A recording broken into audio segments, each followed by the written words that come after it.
Nome: Paulo Freire.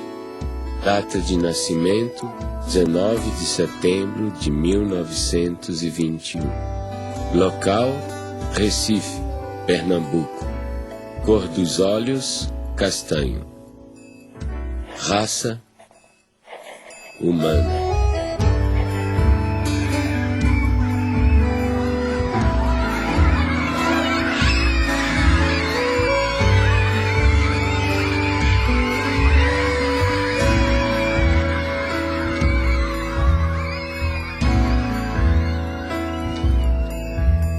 Meu primeiro mundo foi o quintal de casa, com suas mangueiras, cajueiros de fronde, quase ajoelhando-se no chão sombreado.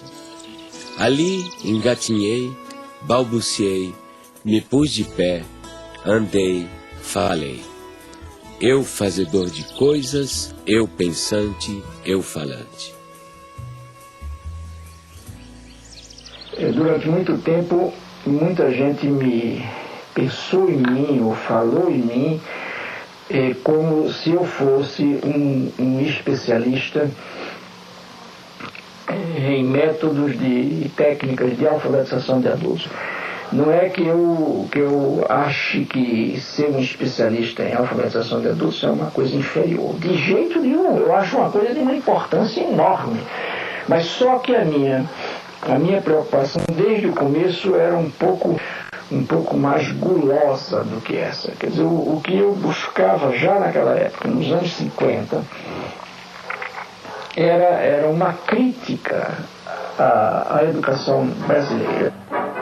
Em Angicos, uma pequena cidade no sertão do Rio Grande do Norte, à beira da antiga estrada de ferro, começaram uma revolução. Sua primeira fase durou apenas 40 horas. O alvorecer de autêntica reforma de base que está repercutindo em todo o Brasil e que possivelmente logo envolverá o país inteiro.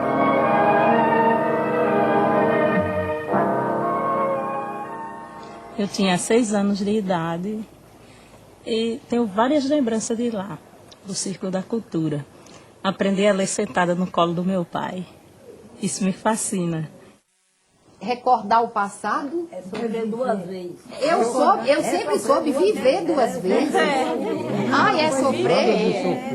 Não, é quase é melhor viver 2 vezes. Olha, pela maioria, eu sempre soube que era viver. Recordar o passado é viver 2 vezes. Ninguém mais pode ficar indiferente ao problema do analfabetismo em nosso país. As soluções aí estão. Não se pode regular 40 horas a um homem que tem sede de saber, ou fome da cabeça, como dizem em Angicos, que precisa estudar, que tem esse direito até agora negado à maioria. Se lembra quando nós chegamos à cidade, a esta cidade aqui, para fazer aquele levantamento? Neida era muito pequenininha, tinha 6 anos, nem se lembra ainda, né? Mas eu me lembro alguma coisa. Eu lembro, porque passou um jipe com alto-falante anunciando e ia chegar a essa escola e as pessoas não acreditavam muito. Eu vi minha mãe dizendo assim para meu pai que queria estudar. Ele disse, isso não chega pra gente, não. Cabia a nós fazer um plano de alfabetização e educação de adultos, visando 100 mil matrículas, uma maneira de mudar a situação. Nós fomos recrutados, participamos de um treinamento e a primeira providência nossa foi nós nos deslocamos para Angicos para fazermos o levantamento do universo vocabular. Então íamos de casa em casa e ao final selecionaram, ele selecionou em Recife as palavras geradoras. No conjunto delas estava contido justamente todos os fonemas da língua portuguesa. Começando do mais simples, por exemplo, em Angicos a primeira palavra geradora foi belota. Então você sabe, belota são 3 sílabas fáceis, mais fáceis, não é? E muito usadas. Então, a partir das palavras, quando nós vencemos todas as sílabas, aí começamos a formar as frases. Olha, a velocidade com que isso ocorre, na primeira aula de alfabetização, quando se vai escrever num caderno, a folha do caderno é insuficiente para escrever 3 sílabas. E o lápis fura a folha do caderno.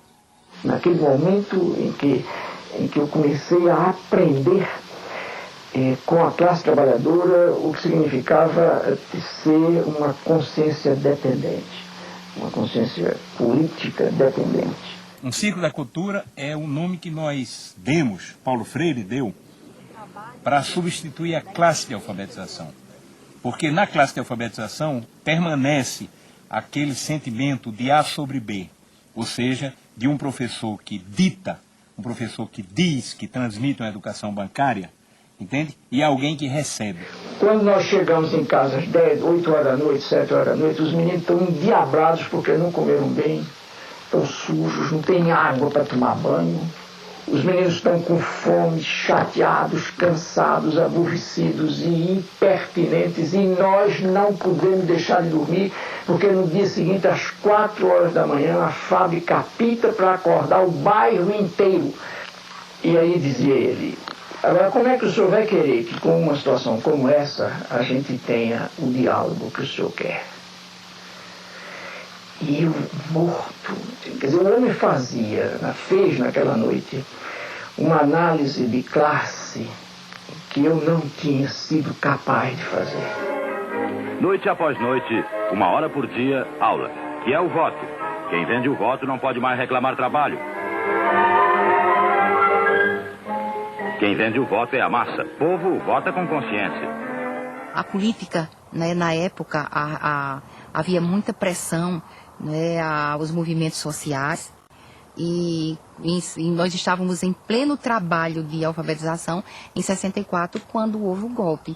E quem estivesse naquela escola estudando, quando viesse, aí pegava aquele povo todinho e levava, prendia. Sim, aí todo mundo ficou com medo, né? E levou. Eu sei que papai chegou em casa e disse: olha, minha filha, mamãe, você ajuda que for de papel, ajunte papel, lápis, livro, e faça um foguinho, bota em cima e toca o foguinho tudinho. Desse mesmo jeito eu fiz.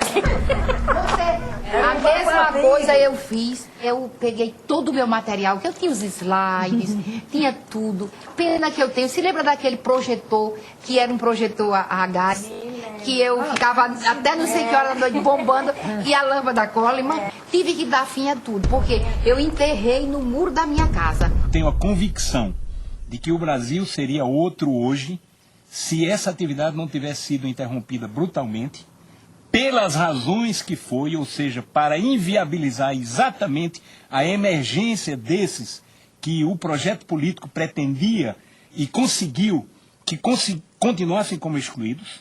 O objetivo foi esse, não foi outro. Não era nada pessoal contra Paulo Freire, contra mim, contra quem participou dessa atividade. E eu sempre me emociono e fico me lembrando, porque aquilo era feito com o coração. Com amor, Com amor. Sei votar, aprendi a escrever meu nome. Tive em outras escolas, mas o que mereceu mesmo, que descolou mesmo, que eu me orgulhei em dizer eu não sou mais analfabeto, foi Paulo Freire. Paulo Freire colocou o oprimido na história. Ele deu visibilidade a alguma coisa que estava lá historicamente sendo invisibilizada pela cultura dominante. Então, pondo no palco da história o oprimido, ele estava fazendo um ato revolucionário. A concepção antropológica de Paulo Freire é muito simples. Primeiro, você é um ser curioso. Então, a curiosidade é uma categoria fundamental, principal. Segundo, você é um ser inacabado, incompleto, inconcluso. Portanto, você precisa do outro. Né? E terceiro, né, se você nasceu como um ser de ligação, conectivo com o mundo, e você comparte com o outro, né, compartilha com o outro o mundo, né, esse mundo está em transformação. Portanto, a antropologia de Paulo Freire está baseada na ideia de que o ser humano está em constante evolução e constante transformação. Primeiro, se nós somos um ser curioso, a primeira coisa que vamos fazer é ler o mundo.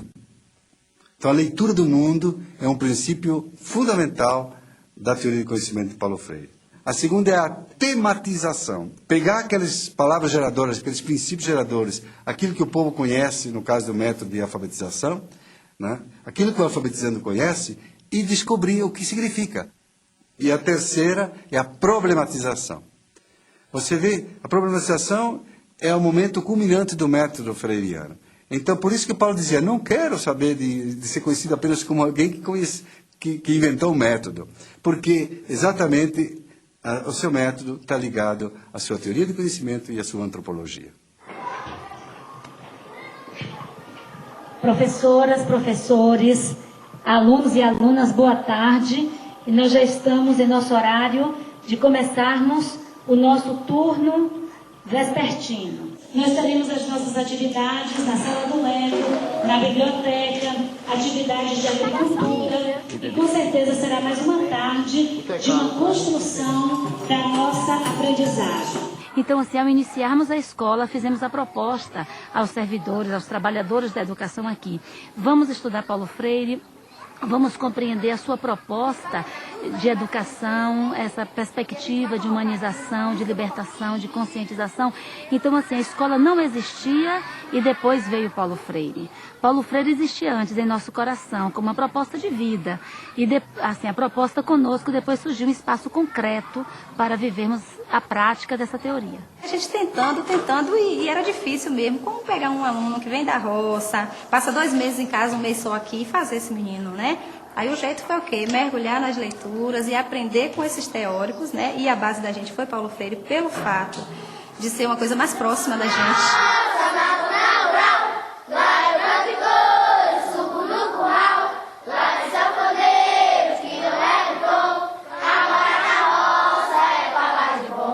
As crianças que nos chegam muito diferentes das crianças que são urbanas. Naturalmente, quando elas chegam, elas não conhecem o vaso sanitário, que para a gente é um valor, e isso ainda me emociona. Saber que muitas das nossas crianças tiveram que usar muito tempo o quintal da escola porque não sabiam usar um vaso sanitário. Então elas chegam aqui, às vezes, com um comportamento muito agressivo, né? Às vezes nós temos crianças aqui trazidas pelo Conselho Tutelar, crianças que a gente não conseguia chegar junto, tocar, porque elas resistiam. E hoje a gente vê, assim, transformação mesmo na vida deles, né? Hoje são crianças que sentam no colo, se a gente senta, eles vêm, chegam, sentam no colo. Crianças que a gente teve grande dificuldade para chegar junto. Ficou nervosa?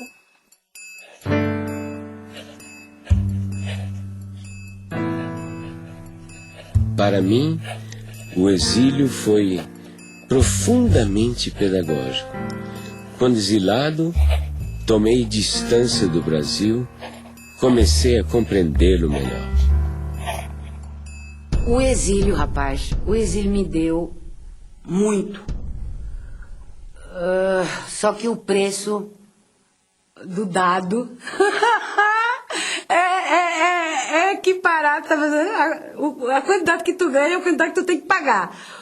O preço é alto, o preço é e foi alto. Olha, eu só não te diria que eu me sentia destroçado, porque afinal de contas é muito difícil que eu me destroce, entende? Mas eu sofri profundamente. Então havia dimensões da nossa cultura que me fustigavam, como por exemplo o gosto da comida. Nós, claro, tínhamos muita saudade do clima, da gente, da língua, né? Mas a estrutura familiar na questão da comida, por exemplo, do universo, né? Da cultura, nós tínhamos tudo. Todo dia minha mãe arrumou feijão não sei aonde, e galinha de cabidela, que ela ia, achava no mercado Las Vegas, trazia e fazia a jeba da galinha. Era uma comida que se você entrasse... Era uma casa pernambucana, era uma casa brasileira. E não há como sacrificar a sua identidade cultural. Eu nunca me senti melhor do que ninguém porque sou brasileiro, mas nunca me senti pior do que ninguém porque sou brasileiro.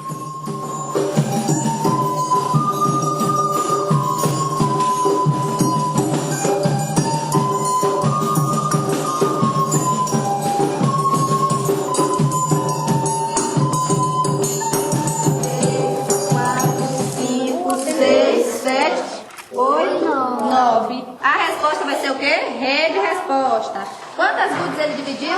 9. sobrou 9 goodies para cada colega. 9 goodies. Isso aqui é uma ferramenta chamada sacho. Ele tem uma ponta justamente para poder fazer o quê? Para poder fazer a cova. Então nós vamos fazer a cova e a beterraba já está aqui. Nessa posição ela não pode entortar a raiz porque senão vai deformar. E aqui nós vamos fazer esse procedimento. Pronto, tá faltando. Coloque aí no local, um pouquinho mais, ó. A raiz ficou um pouco baixa. Ao retornarem para casa, eles levam daqui da escola algumas sementes. Cenoura, beterraba, das hortaliças que eles já cultivam aqui. Lá eles têm o objetivo de, ao chegarem lá, passarem para os pais o conhecimento que eles acabaram adquirindo aqui ou então que reforçaram já tendo esse tipo de conhecimento. Lá eles fazem o que fizeram aqui. Alguns já assim vendem, eles chegam falando, ó, a gente ganhou dinheiro, porque eu plantei o coentro, plantei alface, plantei isso aqui. E aí eles vendem isso e ganham dinheiro, né? Aí ensinei a meu pai, a fazer assim como o professor ensinou. E ele sempre ensina, traz a semente da planta, ensina como é que os professores lá ensinam para eles plantar. Eu digo, já aqui nós plantamos diferente. Nós samei a terra toda. Ele, não, mãe, não é assim. O professor lá ensina para nós fazer arleira, samear a sementinha. Depois, se tiver junto, ele vai, arranca um pouco daquela muda para poder ficar mais investido. Ele sempre conta tudo. O exercício de tornar-se capaz de ler e escrever exige de quem realmente aprende uma postura de sujeito que cria o seu próprio aprendizado. A comunidade freiriana, para nós, né, é esse conjunto de instituições, pessoas que partilham a identidade do legado de Paulo Freire, né? E o que significa isso? Na verdade, são associações, grupos, instituições que vão se formando no mundo. Por exemplo, Portugal e Espanha. Em Portugal ocorreu o Fórum Paulo Freire em 2004, este ano agora, 2006, né, na Espanha. Enfim, são centros de estudos, né, freirianos, né, pesquisas, espaços de formação educacional. Oi, Luísa Cortesão. Primeiro, quero te agradecer muito pela sua contribuição aí de Portugal nesse documentário. Gostaria que você falasse um pouquinho o que é que vocês estão realizando, a experiência freiriana do Instituto aí. Está a ver, portanto, são debates muito aprofundados e muito fundos sobre questões teóricas que têm que ver com problemas que são sentidos na realidade. Fizemos, o título é exclusão ou exclusões, e fizemos, por exemplo, uma análise de problemas de exclusão social, de problemas de exclusão na saúde, de problemas de exclusão na justiça, de problemas de exclusão no trabalho, de problemas de exclusão na educação, e agora esse ciclo vai terminar com uma análise sociológica da problemática da exclusão. O que te levou a fundar uma cátedra Paulo Freire aí na Suécia, num local em que, digamos assim, há tão poucos oprimidos? Aquí en Suecia, después de los años 70, que la gente conoció aquí a Paulo Freire, hay un renacimiento de interés. Aquí en Uppsala hay un proyecto muy interesante de desenvolvimiento sustentable, medio ambiente, ¿no? Y esta gente está muy interesada en los esquemas de concientización, ¿no?, de pensamiento crítico freiriano. Efectivamente, he trabajado con grupos étnicos oprimidos, incluso grupos indígenas, con camponeses, con operários também, não? São dois traços de personalidade de Paulo. Primeiro, essa generosidade do menino aberto ao mundo sempre que quer conhecer, essa alegria de conhecer o mundo. Segundo, a conectividade, que já é uma qualidade do adulto, a conectividade e a relação. Acho uma definição perfeita para qualquer ser humano decente. Ser um menino é guardar um pouco toda aquela carga de emoção da criança e a conectividade, que já é um projeto das pessoas adultas. Paulo Freire foi um menino da zona rural igual a gente, que aprendeu a ler debaixo da sombra da mangueira, que gostava de ler, gostava de escrever. Foi um homem que queria transformar o mundo. O momento em que o pai estava a trabalhar, né? Na famosa biblioteca, no espaço de trabalho dele, né? Eram momentos assim que as brincadeiras mais ruidosas nossas, né, tinham que ser, né, afastadas, porque o pai, quer dizer, são coisas que ficam assim, né? São mensagens, estás a perceber, que te marcam rotundamente o corpo, né? Ele era uma pessoa frágil à maldade humana. E minha mãe sustentava a reversão disso no sentido: acorda, Paulo! O que você está pensando da vida, Paulo? Que é isso? O mundo é isso mesmo, Paulo? O paizinho nunca foi assim um pai no sentido de um pai físico muito constante. Não foi, isso não tem problema nenhum, digo isso mesmo, porque assim eu o percebia. Mas, no entanto, estás a ver, quando o desgraçado estava presente, mas ele estava presente com interesa, que, putz, imagina, era amplamente suficiente. Um homem extremamente humano, né? Extremamente bondoso, mas que também sabia ser muito duro quando era necessário com as pessoas, né? Quer dizer, ele tem uma frase dele que diz assim: se alguém quiser me insultar, que me chame de santinho. No campo pedagógico é muito mais atual Paulo Freire, porque a Unesco, por exemplo, colocou os 4 pilares da educação do futuro, né? Aprender a aprender, aprender a conviver, aprender a fazer e aprender a ser. São esses 4 pilares.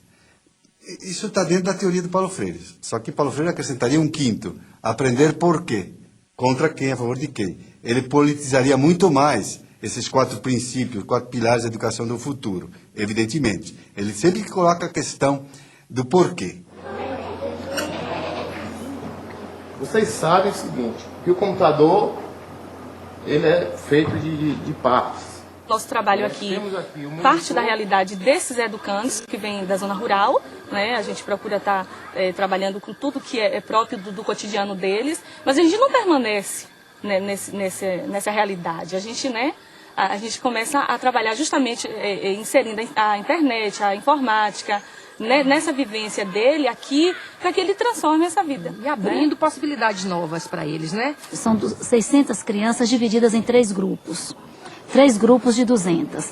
Enquanto nós temos conosco 200 crianças imersas numa educação formal, nós temos 400 crianças em suas casas, sendo visitadas pela equipe itinerante. Então, lá na roça, a equipe itinerante corrige atividades, dá orientações, trabalha com a questão da agricultura, que já é trabalhada aqui, mas fortalecida em casa, porque as crianças ensinam também aos seus familiares, e a equipe itinerante faz uma avaliação desse trabalho, assim, que a escola orienta para o aluno executar em sua casa. 2 mais 5. 7. 4 mais 1. 5.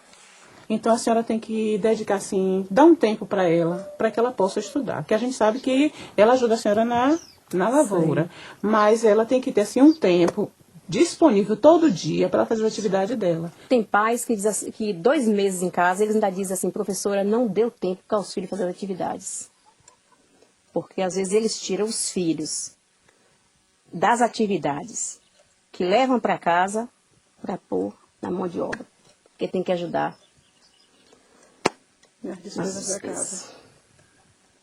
Eu estou trabalhando agora com atividade de artes. E essas atividades é uma atividade que desenvolve a coordenação motora, cognitiva e também ajuda no desenvolvimento da criatividade de cada criança. O restante fica em silêncio e vai terminar a tarefa, tá certo?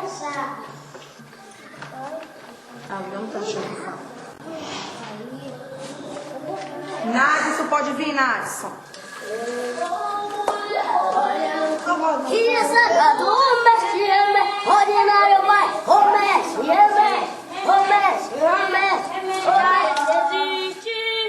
E tomar o banho bem o quê?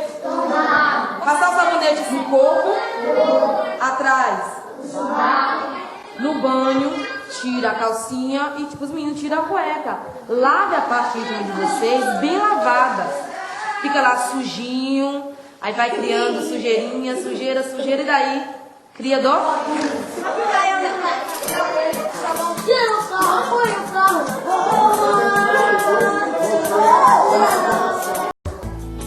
Foi aprendendo que percebemos ser possível ensinar. O que nós vamos fazer hoje é uma coisa que alguns alunos nossos já têm experiência da disciplina Política e Problemática da Assistência, que a gente vai promover um círculo de cultura. Tá? Nesse círculo de cultura nós vamos tratar hoje da doença infantil como uma patologia social e uma patologia orgânica. Tá? Vocês receberam um texto, esse texto vocês já leram. A gente trabalha com uma pedagogia problematizadora, trazendo os casos, que a gente chama de casos da saúde, né? Transformando esses casos em situações existenciais. Né? Então começa já a interface com o método, a pedagogia freiriana. E aí a gente chega para ela e diz, o que está acontecendo? Uma pergunta assim geral.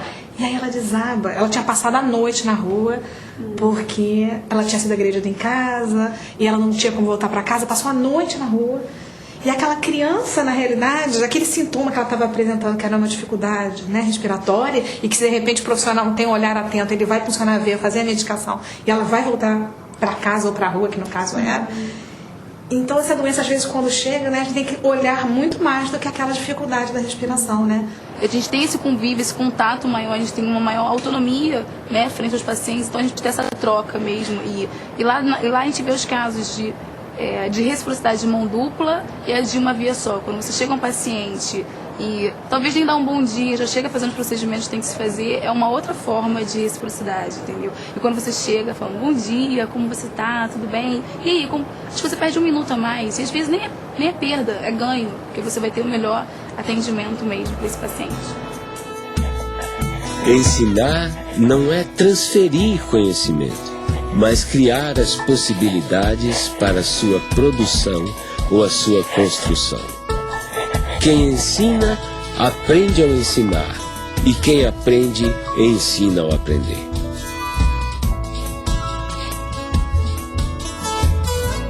Pedagogia do Oprimido, que é um livro que já estava praticamente pronto em 68, mas que saiu publicado pela primeira vez em 70, e que é o principal livro do Paulo Freire, o mais importante. Há pouco tempo encontrei esse livro, Pedagogia do Oprimido, 15ª edição.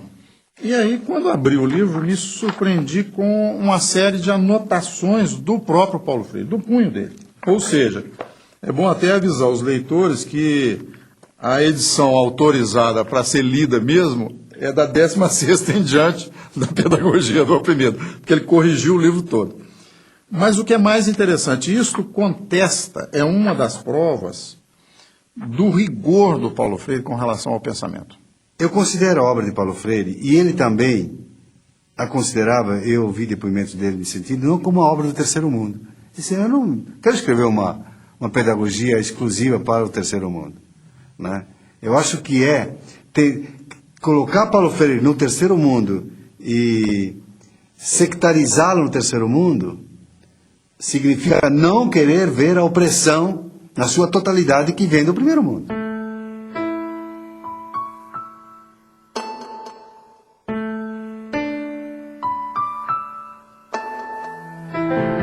Ela foi a primeira leitora da pedagogia do oprimido, né? Ou seja, ela tinha uma sensibilidade, por exemplo, muito grande para escolher as palavras geradoras do método de alfabetização. E a Elza era uma grande educadora e que, inclusive, não acreditava que eu fosse outra coisa que não educador mesmo. Quer dizer, eu me lembro de uns sonhos que eu andei tendo na minha mocidade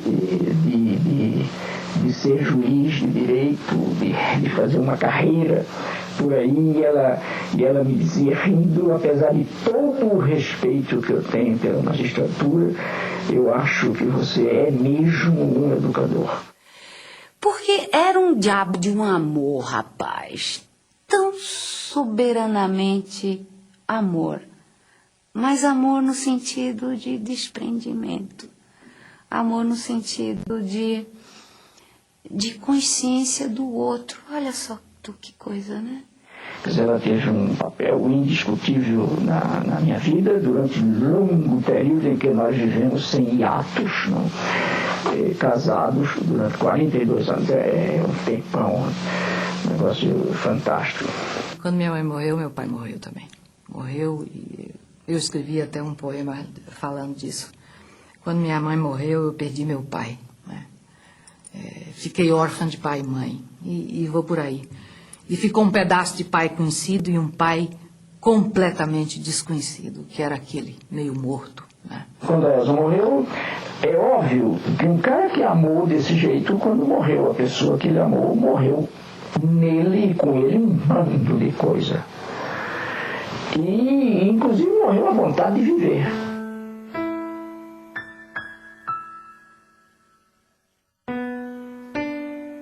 Eu encontrei um Paulo maduro, um homem seguro, um homem cortês, extremamente amoroso, criativo e que se oferecia a mim na plenitude das suas qualidades.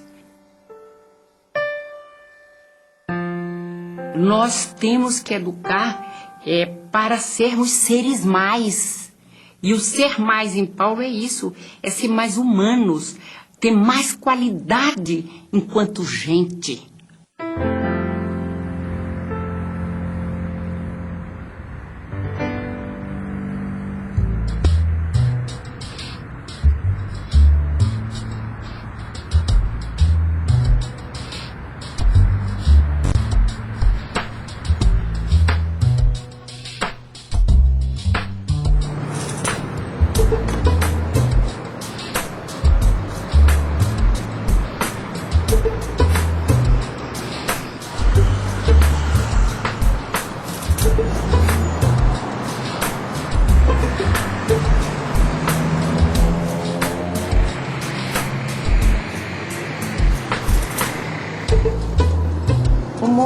É um movimento de alfabetização, né, que surge junto às camadas populares, buscando uma nova maneira e uma nova perspectiva de alfabetização, né, vinculada principalmente a esse pensamento e essa filosofia freiriana.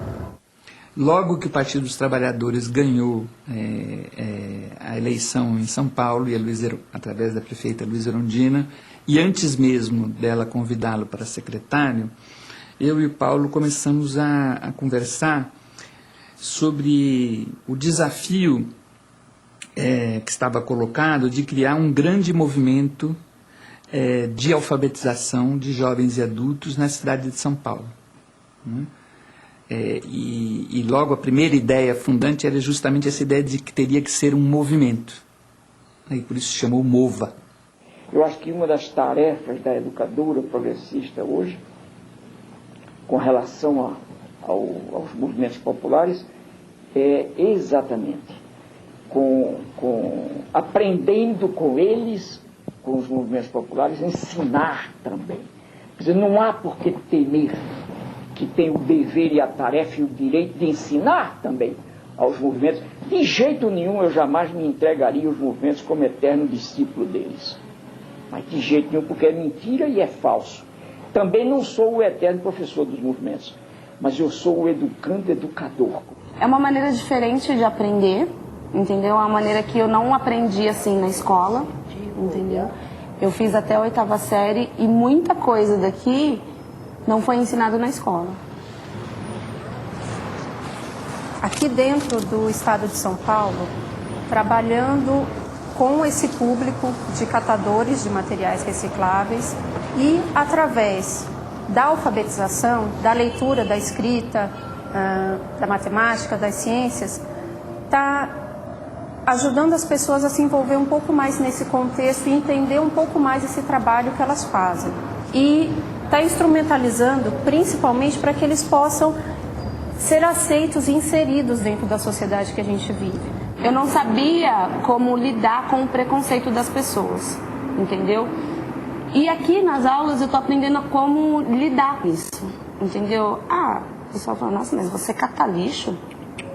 Não, eu não cato lixo, eu reciclo, entendeu? Lixo é o que você faz na sua casa.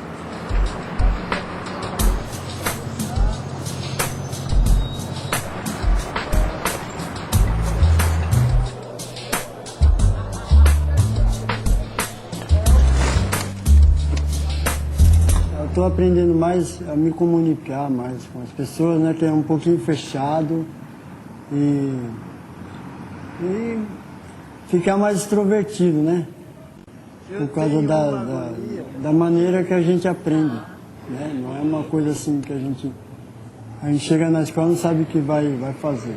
No fim da aula a gente já sai satisfeito porque realizou alguma coisa. Depois que a gente criou essa poesia com esse tema, coletividade, o que teve de importante com isso depois? Muito importante, por quê? Porque a gente é capaz de fazer uma poesia, né? Existe muita criatividade para isso, mas muitas vezes a gente no coletivo consegue conquistar mais ideias, né? Quem quer escrever Tempo Perdido? Minha poesia, estar com você. Sou uma pessoa muito contente e alegre, gosto de estar perto de vocês. Aprendo a ler, aprendo a escrever.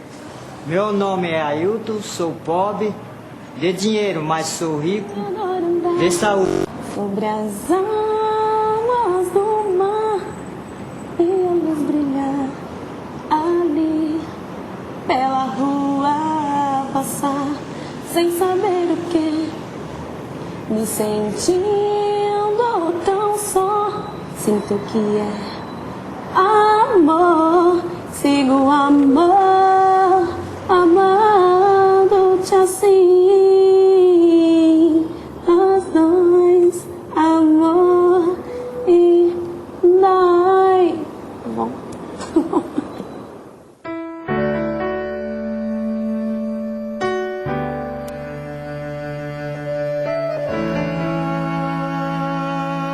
Eu acho que a gestão Paulo Freire à frente da secretaria marcou, né, para sempre a possibilidade, né, do desenvolvimento de uma educação pública, popular e democrática. Eu acho que houve uma preocupação, né, muito profunda com valorizar, né, a figura dos educadores e das educadoras da rede municipal. E aqui é preciso fazer um parênteses para dizer que eram considerados educadores e educadoras não só os professores, mas todas as pessoas que constituíam, né, o espaço da escola, a merendeira, o zelador, os funcionários, né? Eu sou um intelectual que não tem medo de ser amoroso. Eu amo as gentes e amo o mundo. E é porque amo as pessoas e amo o mundo que eu brigo para que a justiça social se implante antes da caridade.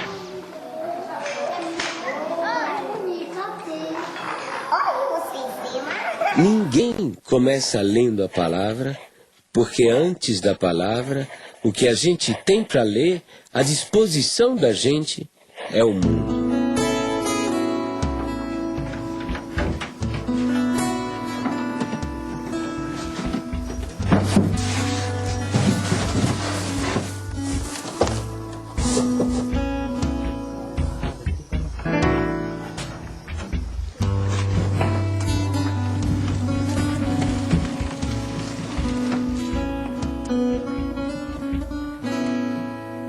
Se não tivesse esse curso aí, né, nós não aprendíamos mais a ler, não aprendia nada. Ia ficar pro resto da vida sem saber ler nada. Porque a pessoa que não sabe ler, praticamente ele é cego, né?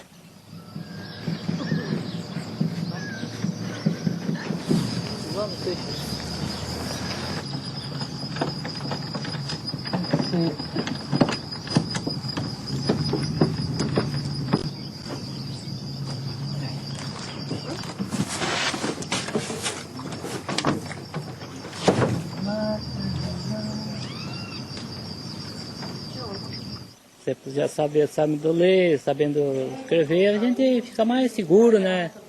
Tem mais jeito para chegar, conversar, né? Nós gostaríamos de saber se esse projeto que nós estamos trabalhando com vocês, se desenvolveu alguma coisa boa.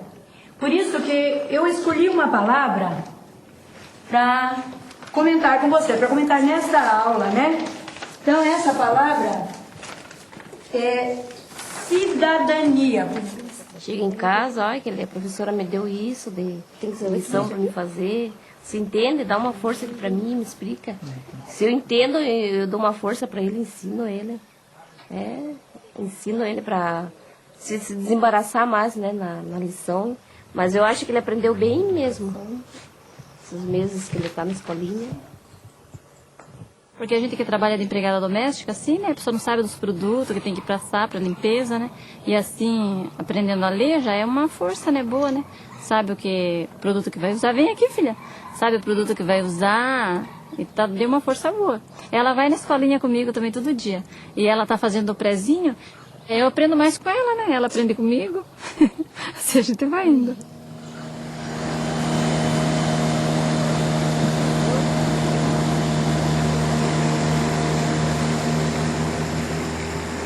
Quando eu comecei a dar aula para eles, eu pensei que eu não fosse conseguir, né? Eu pensei que eu não fosse conseguir devido à dificuldade deles, porque eles chegaram para mim cruz, né? Eu não sabiam nada. Aí eu comecei, passou umas 2 ou 3, acho que não chegou um mês de aula, chegou uma das alunas e falou: Miriam, eu consegui ir na Previdência Social, sozinha. Eu fiquei até emocionada, né? Quando eu vi assim, né, o Ministério, né?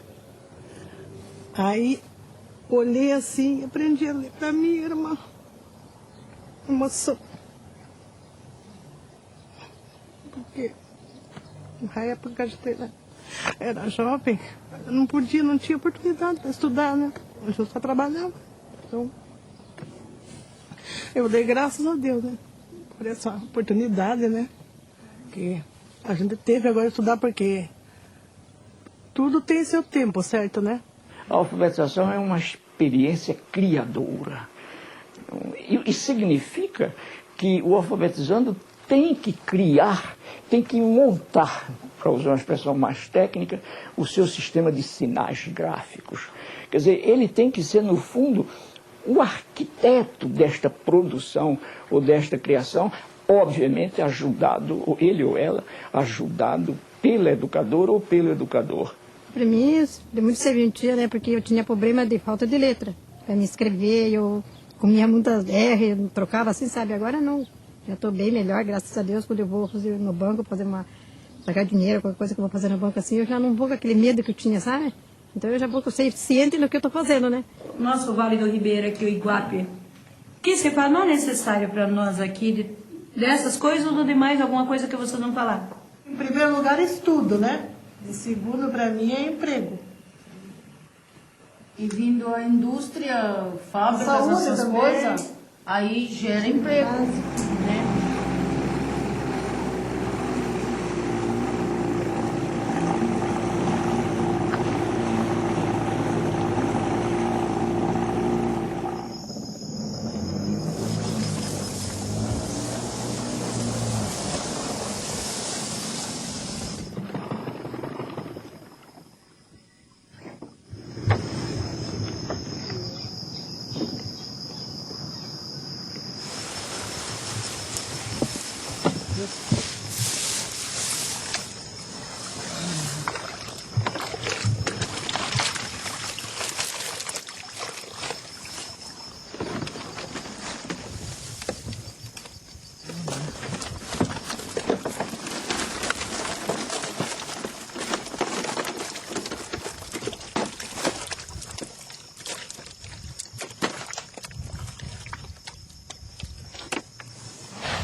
E outra pessoa aprendendo a ler e escrever pode pegar também pode arrumar um outro serviço melhor, né? Tem tudo isso, então eu estou estudando e graças a Deus estou aprendendo. Vamos ver se chegou lá, né?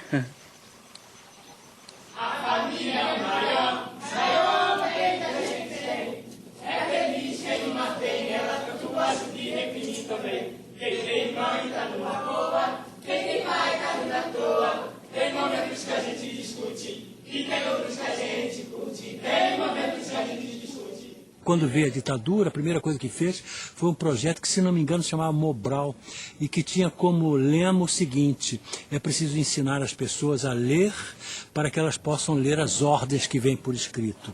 Que era exatamente o contrário do processo dialogal do Paulo Freire, que tem tudo a ver com o teatro do oprimido e com Sócrates, que também usava esse processo do diálogo para que se chegasse a uma descoberta.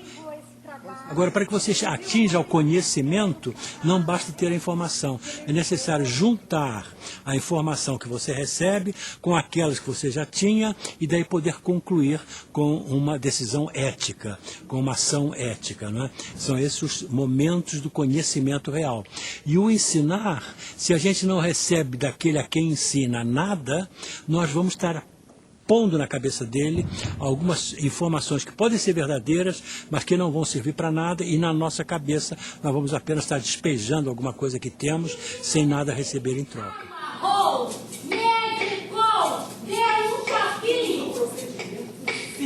Eu não tenho dúvida nenhuma de que eu não posso ser entendido fora de uma compreensão da ética em mim e da política em mim. Eu acho que nenhum educador, nenhum pensador da educação está afastado disso. Quer dizer, a educação, enquanto formação humana, é um esforço indiscutivelmente ético e estético. Quer dizer, não há como separar também a decência da boniteza. Entende? Quer dizer, a educação, enquanto busca de boniteza, necessariamente procura a decência do ser.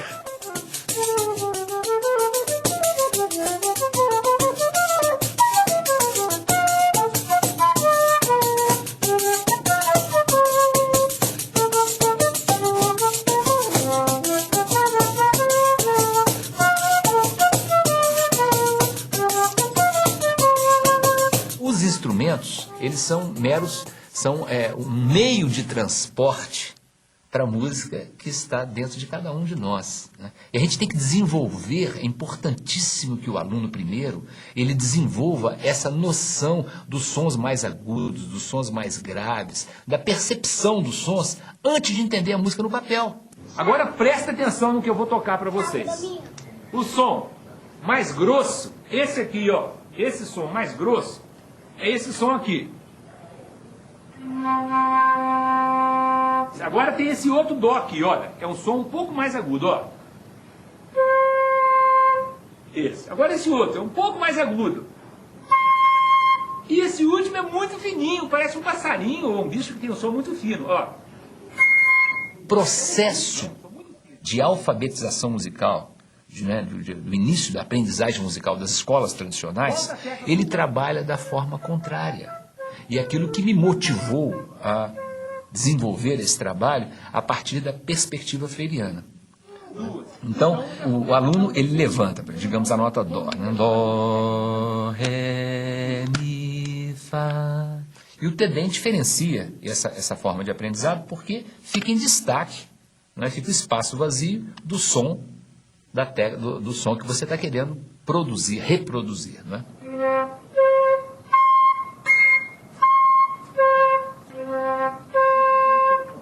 Qual foi?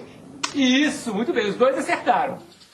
A ecopedagogia é um capítulo da pedagogia do oprimido. Por quê? Se a gente considera a Terra como um ser vivo e em evolução, hoje essa Terra é um grande oprimido. Nós vivemos de forma insustentável. Nós temos tudo para destruir o planeta, não pelas bombas atômicas. Nós podemos destruir hoje o planeta pelo modo insustentável de vida que vivemos nesse planeta. Então, nós temos que refundar os princípios da pedagogia para que ensine as crianças, jovens e adultos a viverem de forma sustentável, a terem um estilo de vida sustentável. Então, eu creio que esse vai ser o grande tema do século XXI. E Paulo Freire é esse educador do século XXI, porque estava extremamente ligado a essa temática da sustentabilidade. Quer dizer, há pessoas que me consideram um sonhador, e eu sou um sonhador, mas não um sonhador maluco. Mas há pessoas que me consideram um idealista, mas um idealista perigoso. Entende? E para mim, não. Para mim, a esperança faz parte disso que a gente vem chamando natureza humana. Eu gostaria de ser lembrado como um sujeito que amou profundamente o mundo e as pessoas, os bichos, as árvores, as águas, a vida.